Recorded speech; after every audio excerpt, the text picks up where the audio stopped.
My dear sisters and brothers in Christ Jesus, we are in the second Sunday of Advent, December 6th. The scripture readings for the second Sunday of Advent focus on the John the Baptist and his summons to repentance given the coming of the Lord. John's role in the history of salvation is to be the voice that cries out in the wilderness, "Prepare a way for the Lord." Today's first reading is from the great prophet of Israel's return from the exile in Babylon. This second Isaiah sees the return from exile as a new exodus. The prophet's role is to tell the good news of Israel's coming liberation and to describe the wonders that will attend the return of the captives across the desert to their land. Because they are God's liberated people, and because God will be at their head, leading them home like a shepherd, nature will transform itself to ease their path. A way is being prepared, not just for Israel, but for God, whose glory will be made manifest to all humanity.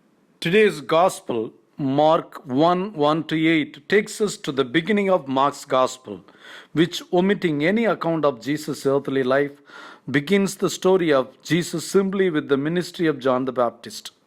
For Mark and for early Christians in general, the appearance and the proclamation of John the Baptist follows the script indicated by the passage of Isaiah quoted as the first reading today.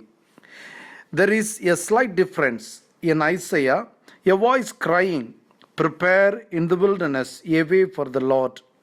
In Mark, the voice cries out in the wilderness, that is, the wilderness is the location rather than the object of the cry.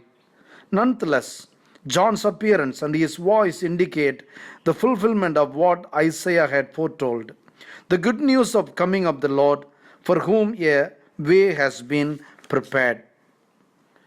Conversion from sin. The Lord is, of course, Jesus himself, Messiah, the Son of God.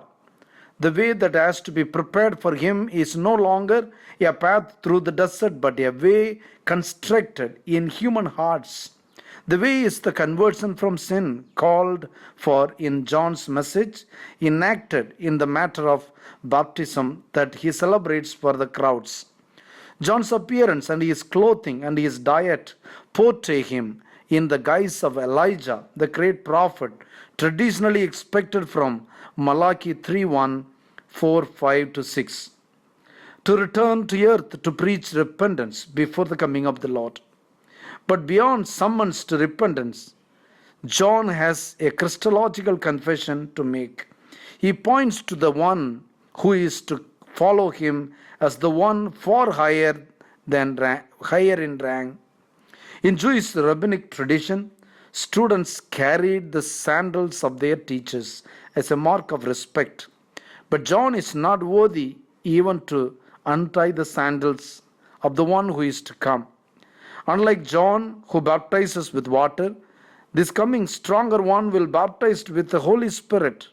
He will bind up the strong man Satan, who currently holds human beings captives, alienating them from God, from their own true humanity.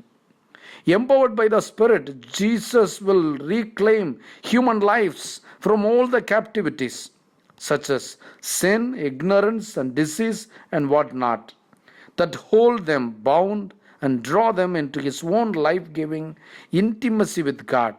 This is the meaning of the baptism with the Spirit.